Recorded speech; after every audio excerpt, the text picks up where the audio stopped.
हिमाचल में India news और CNX के एग्जिट पोल के अनुसार हिमाचल में बीजेपी को मिल सकता है भारी बहुमत। और हिमाचल में ऐसा ही होता रहा है, एक बार कांग्रेस आती है, एक बार बीजेपी आती है, एक बार कांग्रेस आती है, एक बार बीजेपी आती है। तो अगर वही रूटीन चलता है फिर से तो उसे गलत नहीं कहा जाएगा। उसे उसके हिसाब से भी अनुमान लगाया जा सकता है कि प्रेम कुमार धूमल इस बार मुख्यमंत्री बनने वाले हैं हिमाचल प्रदेश के। ऐसा इंडिया न्यूज और सीएनएक्स का एग्जिट पोल कहता है। सीधे चलते हैं योगेंद्र यादव जी के पास। योगेंद्र यादव जी, इन आंकड़ों पर आप क्या कहेंगे? आपको लगता है ऐसा कि ऐसा होगा?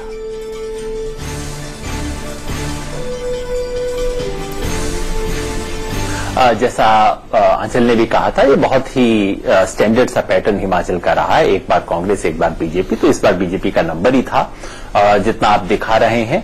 होता यह है कि जहां फासला होता है दो पार्टियों के बीच में इतना स्पष्ट किस्म का, वहां उसे 2-5 सीट और भी मिल सकती हैं। एक बार कोई पार्टी स्पष्ट रूप से आगे निकल जाए, जैसा कि आप दिखा रहे हैं बीजेपी स्पष्ट रूप से आगे है, जो सबका अनुमान भी था और इसमें कोई अचंभे की बात नहीं है।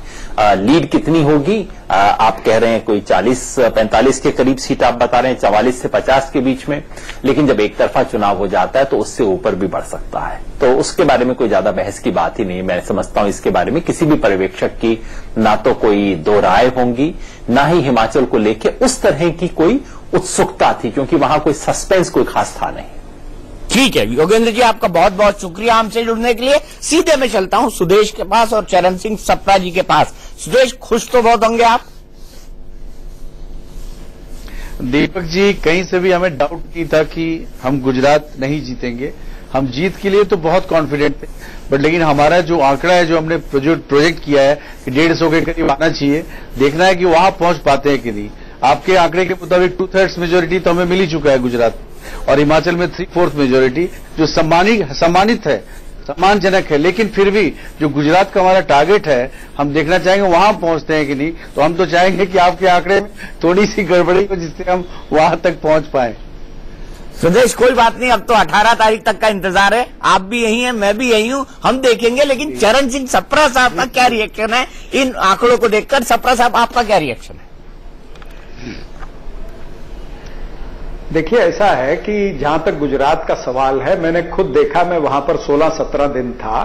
प्रधानमंत्री जी की रैली जो भरूच में थी, उसमें 1/4 कुर्सियां जो है वो खाली थी। उसी तरह से अमित शाह जी की बारडोली की रैली में भी कुर्सियां खाली थी।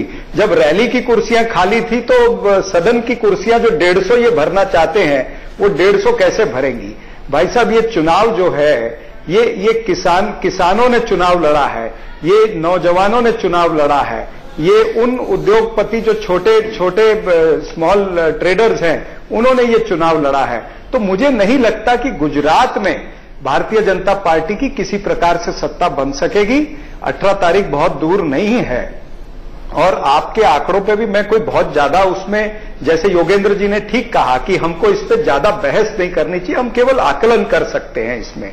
तो आपके आंकड़ों का भी हम सम्मान करते हैं, लेकिन मुझे ऐसे लगता है कि जो पेटियों में जो बंद है अभी, वो पेटियों के अंदर जो 18 तारीख को खुलेगा तो बिल्कुल विपरीत निर्णय निकलेंगे गुजरात के संदर्भ में। ये आपको भी पता चल जाएगा।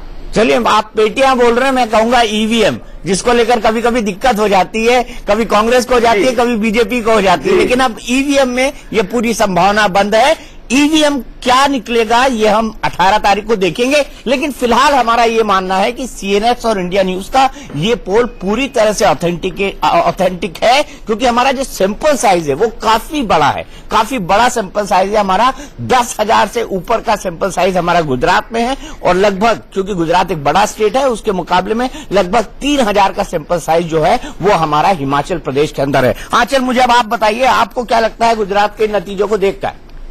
देखिए दीपक, मैं खुद जब गुजरात में गई थी तो सबसे पहले तो आपको ये बता दूं कि गुजराती से, किसी भी एवरेज गुजराती से अगर पूछे कि केम छो, तो वो कहेगा माजामा। क्यों माजामा? क्यों?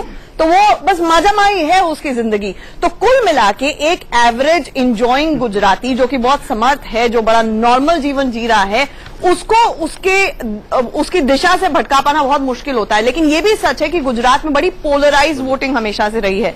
तो मुझे सिर्फ सवाल ये था, और ये आंकड़े देखकर भी सवाल दिमाग में जो उठता है वो यही उठता है कि जो कांग्रेस ने लगातार 3 लाइफलाइन पकड़ी, हार्दिक, जिग्नेश और अल्पेश की, क्या उसका कोई असर नहीं हुआ? सोशल इंजीनियरिंग कांग्रेस की फेल हो गई क्योंकि यहां पर तो बीजेपी ही सरकार बना रही है, या फिर कुछ और भी अगर देखा जाए, जिस तरह योगेंद्र यादव ने भी सवाल उठाया कि strike rate in terms of seat खराब है। आप वोट शेयर तो बढ़ा रहे हैं लेकिन सीटें उसके मुकाबले नहीं बढ़ा पा रहे हैं। तो ये कुछ सवाल है जो मेरे जहन में जरूर उठ रहे हैं। दीपक, अनुज जी, आप खुद साइकोलॉजिस्ट हैं, आप खुद जो परसेंटेज है उसका बड़े अच्छे से आकलन करते हैं। क्या इस तरह का स्ट्राइक रेट बीजेपी के लिए ठीक है, या सरप्राइजिंग भी कुछ हो सकता है जैसा राहुल गांधी ने क्लेम किया?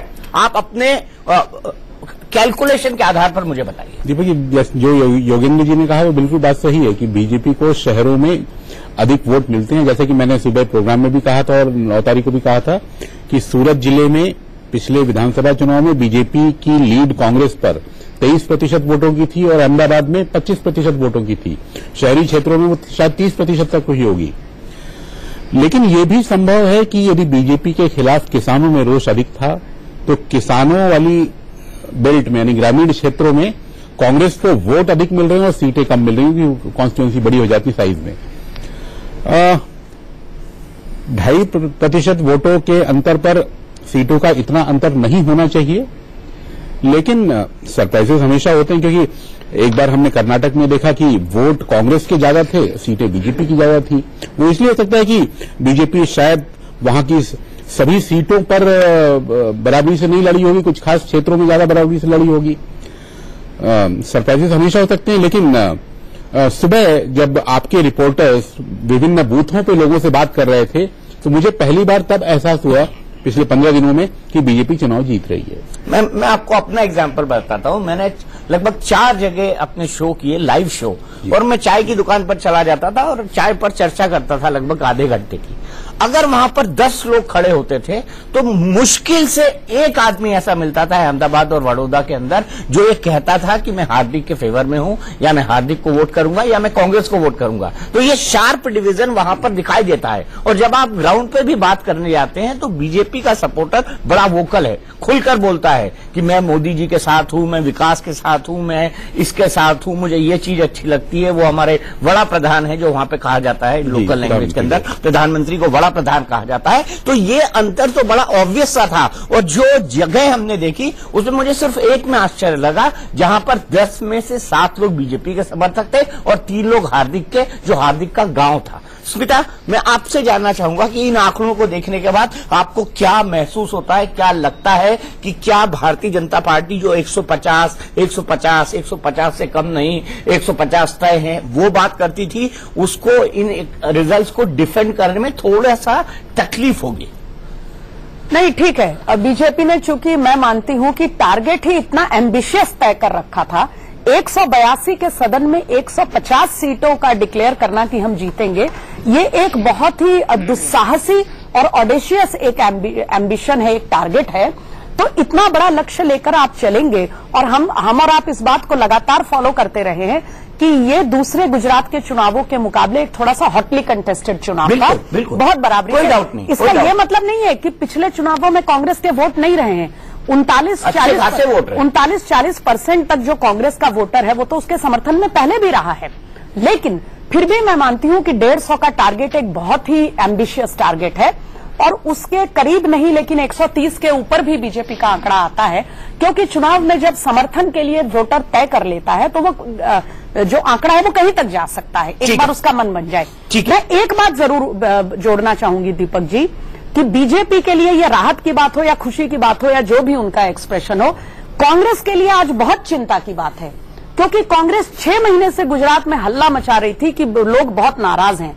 अगर वाकई 1 सेकंड के लिए मैं कांग्रेस की थ्योरी को सच मान लूं, तो अगर लोग इतने नाराज थे तो फिर आप उसको गैल्वनाइज करके उसका फायदा क्यों नहीं उठा पाए? ये उनके नेतृत्व पर बहुत बड़ा सवाल है। मुझे इसका एक कारण नजर आता है। मुझे कारण ये नजर आता है कि उन्होंने एक सोशल इंजीनियरिंग तो कर ली, लेकिन अगर आप बेस पर जाके देखें तो अल्पेश ठाकुर का आदमी पाटीदारों के खिलाफ था, पाटीदार का आदमी ओबीसी के खिलाफ था, जिग्नेश मेवानी के आदमी दोनों के खिलाफ थे। आपने ये कॉम्बिनेशन तो बनाया, लेकिन इस ग्राउंड रियलिटी को समझा नहीं। सोशल इंजीनियरिंग नहीं थी, ये सोशल मिसकैलकुलेशन थी। सोशल इंजीनियरिंग थी ये, इसमें कोई बात नहीं, क्योंकि इसी तरह की इंजीनियरिंग करके बीजेपी ने 73 सीटें जीती और गुजरात के अंदर क्लीन स्वीप किया। वो मेरी बात का एक मिनट मैं आपके आऊंगा, लेकिन पहले हम ये देख लेते हैं कि पटेलों का कैलकुलेशन क्या था, लेउआ पटेल ने क्या किया और कड़वा पटेल ने क्या किया। सीधे चलते हैं आंचल के पास। आंचल बताइए। बिल्कुल, अगर हम आंकड़ों पर एक बार फिर से नजर डालें कि किस तरह से पटेल वोट जिसके ऊपर सबकी नजर थी, आखिरकार उनका क्या वोटिंग पैटर्न रहने वाला है हमारे एग्जिट पोल के मुकाबले,